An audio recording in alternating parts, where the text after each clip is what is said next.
Welcome back, ladies and gentlemen. Still with you here on Nile TV International and our continued coverage of the second day of voting for Egyptians abroad with the Senate elections for 2025. And the National Election Authority has continuously been in touch and contact with different Egyptian missions and embassies abroad that, of course, are running the election process. And for more details on some of the updates from the National Election Authority's headquarters, we are delighted to be joined by Nile TV's correspondent, Ahmed Nader. Good afternoon to you, Ahmed.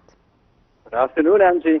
Thank you so much for joining us, Ahmed. What can you tell me with regards to some of the updates from the National Election Authority with regards to the voting processes that are ongoing with the second day of the Senate elections for Egyptians abroad? Yes, Angie, of course, we do know. I was there yesterday and the day before that on Thursday and Friday.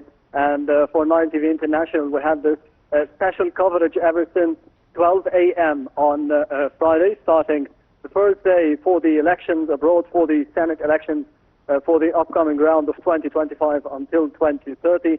And I conducted an interview with Ambassador Nabil Habashi, the Deputy Foreign Minister, who inaugurated alongside the executive head or the head of the executive committee of the National Elections Authority, Councillor Ahmed Binderi. He inaugurated the voting process in New Zealand. It started in New Zealand at 12 a.m.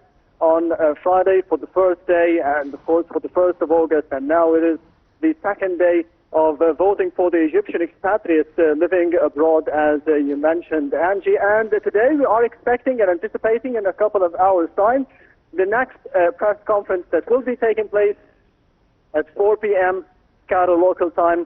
It is depending on the time zones of different countries. We have 136 polling stations in 117 different countries. So we have different time zones, different continents. As I mentioned, it started in New Zealand, in Wellington. That was the first polling station to be opened and to be inaugurated by the control room of the National Elections Authority in Qasr Al Aini, nearby Tahrir Square, and that was the first polling station to be opened. The last one that was opened and inaugurated was in Los Angeles in the United States of America. And we have seen yesterday the updates, the virtual meetings taking place between Councillor Ahmed Binderi and several ambassadors and attachés and diplomatic missions all over the world, stating how things are going.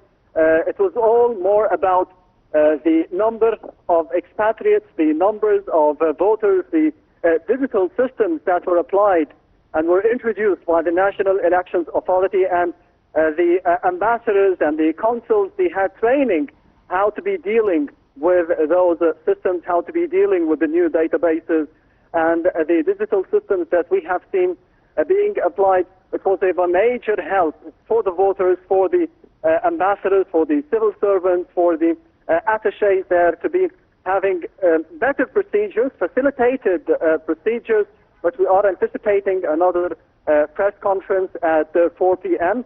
It will be right about the break hours from 3 to 4 p.m. It is all around the world, and we will be seeing who will be met or who will be interacting with Councillor Binderi through the virtual meeting at the National Elections Authority headquarters. Angie. Absolutely. Ahmed, also we've received reports that all embassies and consulates and all Egyptian missions around the world have instructions to remain opened till 9 p.m. according to the specific country's local time, to allow for Egyptians to come from all around, from the different cities in the various countries to cast their votes. Also news that there might be extensions if the numbers are still a lot, even after 9 p.m. Is this correct?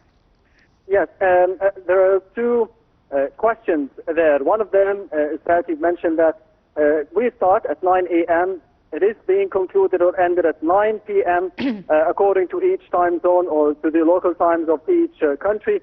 I think the one exception that we have heard of yesterday during the virtual meeting of Councillor Ahmed Binderi was in South Sudan, in Juba, with ambassadors of South Sudan, is that the conclusion of the polling station or the closing of the polling station, the conclusion of the voting for the Egyptian expatriates there is at 5 p.m. local time in South Sudan due to a curfew and due to the political stance back there in South Sudan.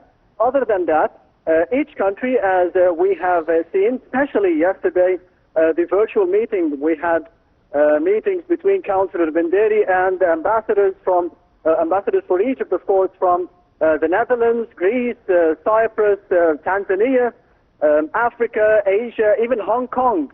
There was a new polling station at the embassy, yes, there in Hong Kong. It was inaugurated or introduced by Foreign Minister Badr Abdel Ati and the Foreign Ministry of Egypt to be serving the Egyptians back there. So usually for everyone, or for the Egyptian expatriates in 117 countries, they will be having the opportunity from 9 a.m.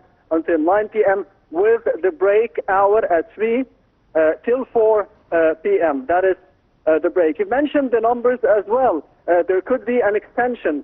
The numbers, as we have heard, according to the statements of Councillor Benderi yesterday, yes, the main or the major countries that we have witnessed without specific numbers, a big turnout, was from the Egyptians residing in the GCC countries, more specifically Qatar, the United Arab Emirates, Oman, Bahrain, Kuwait, yes, and Saudi Arabia. The GCC countries witnessed the biggest numbers.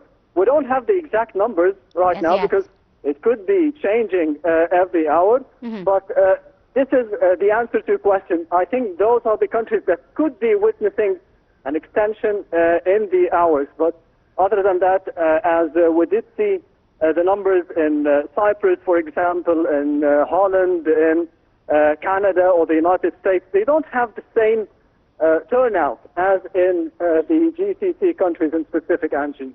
Indeed.